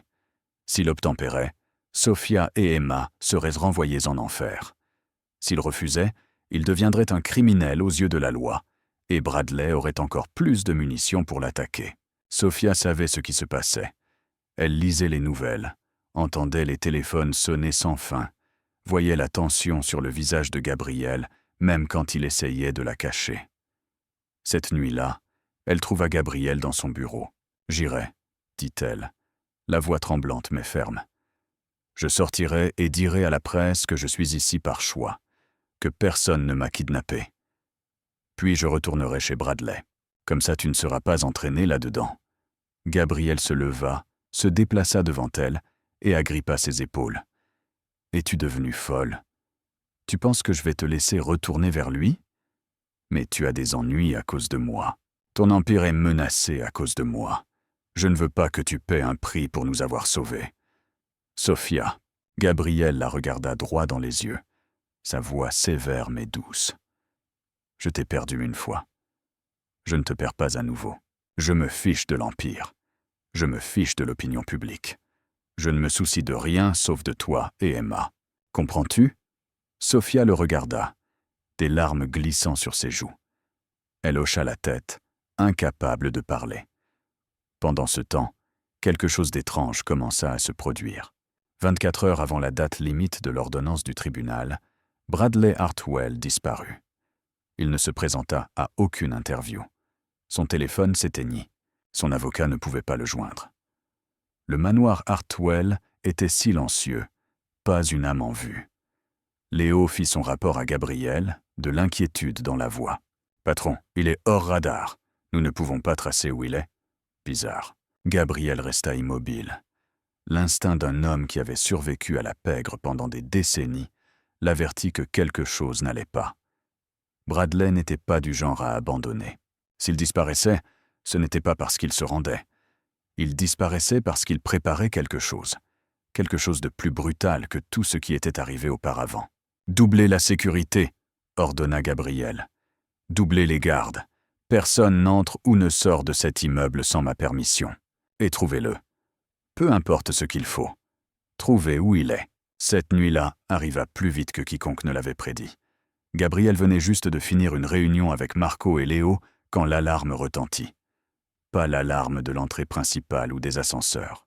L'alarme de l'escalier de secours arrière et du point d'accès que seules les personnes à l'intérieur de l'immeuble connaissaient. Quelqu'un était entré. Gabriel dégaina son arme et fit signe à Marco et Léo de se déployer. Dante était en bas, gardant Sophia et Emma dans la chambre. Il appela Dante, mais personne ne répondit. Son cœur chuta. Il sprinta vers la chambre, chaque pas donnant l'impression de s'étirer sur un siècle entier. Quand il poussa la porte, le sang dans ses veines se transforma en glace. Bradley Hartwell se tenait au milieu de la pièce. Une main tenait un pistolet.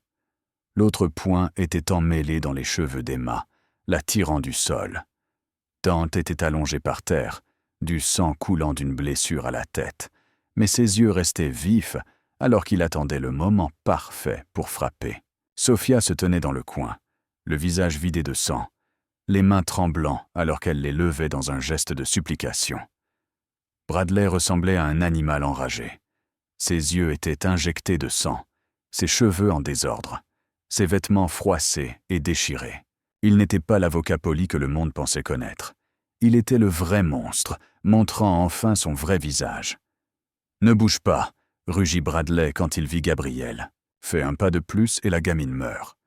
Gabrielle se figea, arme toujours à la main, mais il n'osa pas la lever. Emma pleurait. Ses petites jambes s'agitaient follement dans l'air, ses mains griffant la prise de Bradley dans ses cheveux. « Bradley, laisse la fille partir !» dit Gabrielle, sa voix effroyablement calme même si une tempête le déchirait. « C'est entre toi et moi. »« Ne touche pas à une enfant !» Bradley rit, un son dément qui résonna sur les murs. « Entre toi et moi ?»« Non, Russo. C'est à propos de ce qui m'appartient. Sophia est ma femme. Emma est ma fille. Tu n'as pas le droit de me les prendre. Ce ne sont pas des objets que tu possèdes, dit Gabrielle. Ce sont des personnes. Et tu les as torturées pendant 7 ans. Tais-toi. Bradley braqua l'arme sur Gabrielle. J'ai tout perdu à cause de toi. Ma carrière, ma réputation, mon argent, ma liberté. Tout ce que j'ai bâti s'est effondré parce que tu as mis ton nez dans mes affaires. C'est fini. Il resserra son poing dans les cheveux d'Emma, la faisant crier de douleur. Si je ne peux pas les avoir, personne ne les aura. Tu m'entends? Personne ne les aura. Sophia éclata en sanglots. Bradley, s'il te plaît, frappe-moi, tue-moi. Mais laisse Emma partir, elle est innocente. C'est juste une enfant. Innocente? Bradley tourna son regard vers Sophia, la haine bouillonnant dans ses yeux. Cette petite morveuse m'a trahi. Elle a appelé des étrangers, elle a raconté à des étrangers nos affaires de famille. Elle ne mérite pas d'être appelée ma fille. Au lieu de cela, Gabrielle observait, mesurant la pièce, cherchant une ouverture. Bradley perdait le contrôle, oscillant entre viser Gabrielle et viser Sophia. Si Gabrielle pouvait le distraire quelques secondes de plus, peut-être pourrait-il bouger. Mais le risque était trop élevé. Emma était juste là dans les mains de Bradley. Puis quelque chose arriva que personne n'attendait. Emma, la fillette de 8 ans qui avait vécu dans la peur toute sa vie, qui avait vu sa mère se faire battre plus de fois qu'elle ne pouvait compter, l'enfant que Bradley croyait toujours être une victime impuissante, arrêta soudainement de pleurer. Elle se souvint de ce que Gabrielle lui avait dit, une nuit où elle s'était réveillée d'un cauchemar. « Tu es plus courageuse que tu ne le penses, Emma. Parfois, la plus petite personne a la plus grande force. » Emma mordit la main de Bradley. Fort, avec chaque once de force qu'une enfant de 8 ans pouvait invoquer en désespoir de cause. Bradley hurla. Un instinct lui fit relâcher sa prise. Il lâcha les cheveux d'Emma. Et cet instant fut tout ce qui était nécessaire. Dante, que tout le monde pensait inconscient, bondit du sol. Il percuta Bradley comme une panthère, le plaqua au sol et fit tomber l'arme de sa main. Les 2 hommes luttèrent au sol, mais Dante était entraîné pour ça. En quelques secondes, il tordit les bras de Bradley derrière son dos, le plaqua face contre terre et le bloqua sur place. Emma courut droit vers Sophia. Mère et fille s'accrochèrent l'une à l'autre, pleurant, tremblant, mais en sécurité. Gabrielle s'avança vers Bradley et regarda l'homme pressé contre le sol, haletant, ses yeux toujours pleins de haine. « Tu paieras pour ça. » Bradley grogna. « Je jure que tu paieras pour ça. » Gabrielle ne répondit pas. Il se tourna vers Sophia et fit un petit signe de tête, comme s'il lui donnait la chance qu'elle avait attendue pendant 7 ans. Sophia relâcha son étreinte sur Emma et s'approcha de Bradley. Elle se tint là, regardant l'homme qui avait transformé sa vie en enfer. Et pour la première fois en 9 ans, elle n'avait pas peur de lui. « Tu as pris 7 ans de ma vie, dit Sophia, sa voix tremblante, mais chaque mot clair. Tu m'as frappé, humilié, isolé de tous ceux que j'aimais. Tu m'as fait croire que je ne méritais pas l'amour. Tu as fait peur à ma fille avant même qu'elle ne sache marcher. Tu as tué Catherine, et tu prévoyais de me tuer de la même manière. Elle s'accroupit et le fixa droit dans les yeux. Mais tu as échoué. Nous sommes toujours vivantes. Nous sommes toujours debout ici. Et toi, tu vas pourrir en prison jusqu'au jour de ta mort. Et je ne penserai plus jamais à toi. Parce que tu ne mérites pas une seconde de plus de ma vie. À cet instant, les sirènes hurlèrent au loin, se rapprochant de plus en plus. Amanda Cole avait appelé le FBI au moment où elle avait appris que Bradley s'était montré.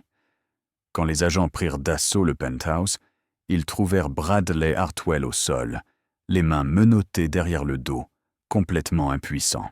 Ils lui lurent d'un de ses droits à Miranda, le remirent sur pied et le firent sortir.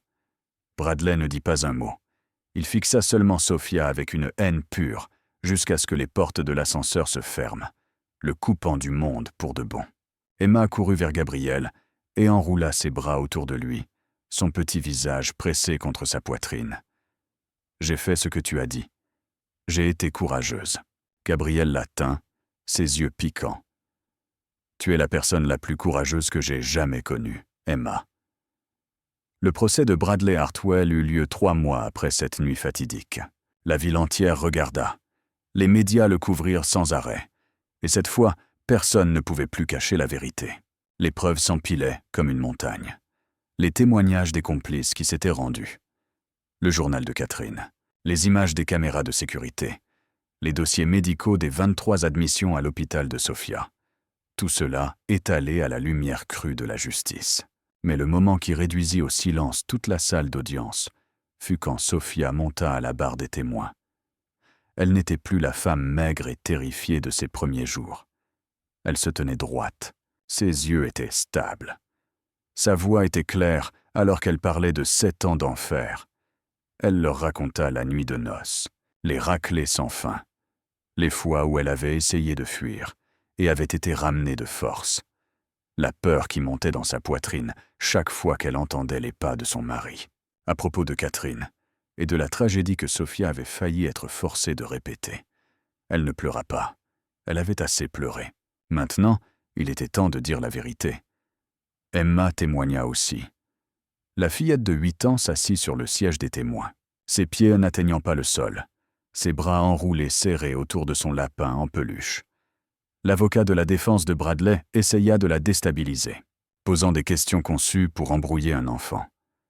Mais Emma ne vacilla pas. Elle parla des nuits où elle entendait sa mère être frappée, de la fois où son père avait attrapé sa gorge parce qu'elle essayait d'appeler à l'aide, de la peur qu'il avait suivie depuis avant même qu'elle ne sache lire. Sa voix était petite, mais stable, et chaque mot qu'elle prononçait était un coup de marteau scellant le cercueil de la carrière de Bradley Hartwell. Le jury n'eut besoin que de 2 heures pour atteindre un verdict. Coupable de tous les chefs d'accusation. Meurtre au 1er degré pour Catherine Hartwell. Agression aggravée contre Sophia et Emma. Emprisonnement illégal. Fraude à l'assurance. Corruption de fonctionnaires publics. Peine. Perpétuité sans possibilité de libération conditionnelle. Quand le juge lut la peine, Bradley hurla, maudit, menaça, mais personne ne s'en souciait plus. 2 officiers le traînèrent hors de la salle d'audience. Et ce fut la dernière fois que Sophia vit l'homme qui avait détruit 7 ans de sa vie. 6 mois plus tard, la vie commença à revenir à la normale. Ou plutôt, elle commença à sembler normale pour la première fois. Sophia retourna à l'école d'infirmière, continuant le chemin qu'elle avait abandonné 10 ans plus tôt. Elle étudiait dur, obtenait de bonnes notes, et ses professeurs étaient impressionnés par sa résilience. Emma commença dans une nouvelle école, un petit endroit calme où personne ne connaissait son passé. Elle se fit de nouveaux amis, réussit bien dans ses cours, et commença à sourire plus souvent. Les cauchemars venaient encore parfois, mais ils devinrent moins fréquents, et chaque fois qu'elle se réveillait, elle savait qu'elle était en sécurité.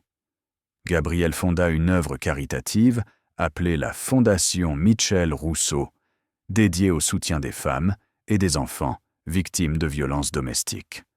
La Fondation fournissait un logement sûr, un soutien juridique gratuit, une thérapie et des bourses pour ceux qui essayaient de reconstruire leur vie. Rosa Martinez devint la directrice exécutive. Amanda Cole servit de conseillère juridique.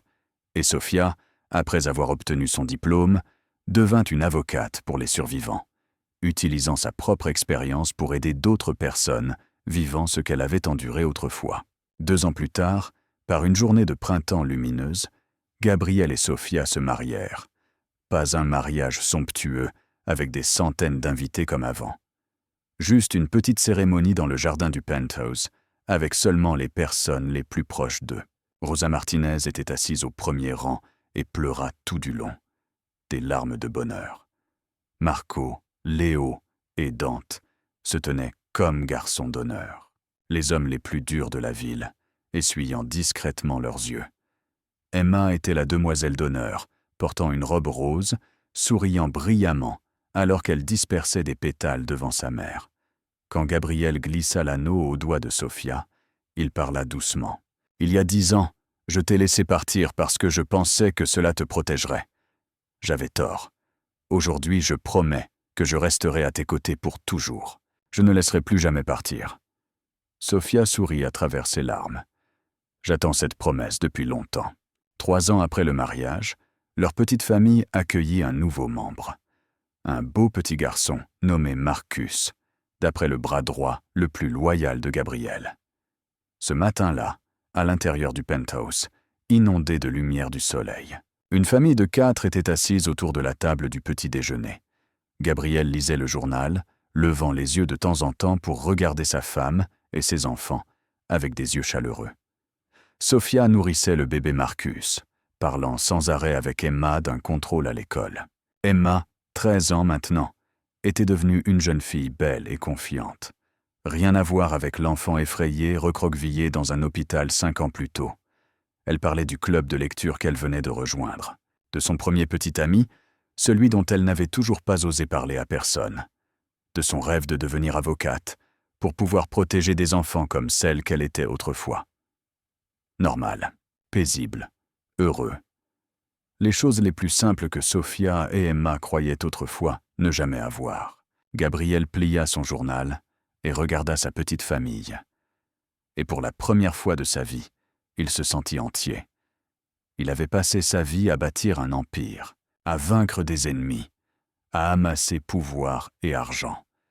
Mais ce n'était pas avant Sofia et Emma qu'il comprit enfin ce que signifiait être vraiment riche. Pas l'argent, pas le pouvoir, mais avoir quelqu'un à aimer et être aimé en retour. C'était la chose la plus précieuse au monde.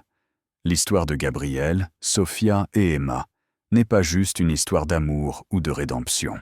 C'est une histoire sur la force humaine face aux ténèbres, sur le fait de se relever après être tombé, sur le fait de se retrouver après s'être perdu, sur le fait d'apprendre à faire confiance à nouveau après la trahison, et sur le fait d'apprendre à aimer à nouveau après que votre cœur a été brisé. La vie peut être cruelle. Parfois, de bonnes personnes endurent des choses terribles. Mais les ténèbres ne durent jamais éternellement. Il y a toujours de la lumière au bout du tunnel, si nous sommes assez courageux pour continuer à marcher. Si vous ou quelqu'un que vous connaissez subissez de la violence domestique, s'il vous plaît, parlez. Ne restez pas silencieux. Ne l'endurez pas seul. Il y a des gens prêts à aider. Des endroits sûrs où vous pouvez aller. Des bras prêts à vous relever. Vous méritez d'être aimé. Vous méritez d'être en sécurité. Vous méritez d'être heureux. C'est là que l'histoire d'aujourd'hui se termine. Merci d'être resté avec moi jusqu'au tout dernier moment. Si cette histoire a touché votre cœur, s'il vous plaît, cliquez sur « J'aime », partagez la vidéo avec les gens que vous aimez et abonnez-vous à notre chaîne pour ne pas manquer les prochaines histoires significatives. Comment cette histoire vous a-t-elle fait sentir? Vous a-t-elle rappelé quelque chose dans la vie réelle? Y a-t-il une leçon que vous aimeriez partager? Laissez un commentaire ci-dessous. Nous aimerions vraiment entendre ce que vous avez sur le cœur. Chaque commentaire est un énorme encouragement pour nous, afin de continuer à vous apporter des histoires encore meilleures. Souhaitant à tous ceux qui regardent une bonne santé, une vie joyeuse et des jours remplis de paix et de bonheur. Aimez-vous vous-même et les gens autour de vous, parce que parfois une main tendue au bon moment peut changer une vie entière. Merci beaucoup. Au revoir, et je vous verrai dans la prochaine vidéo.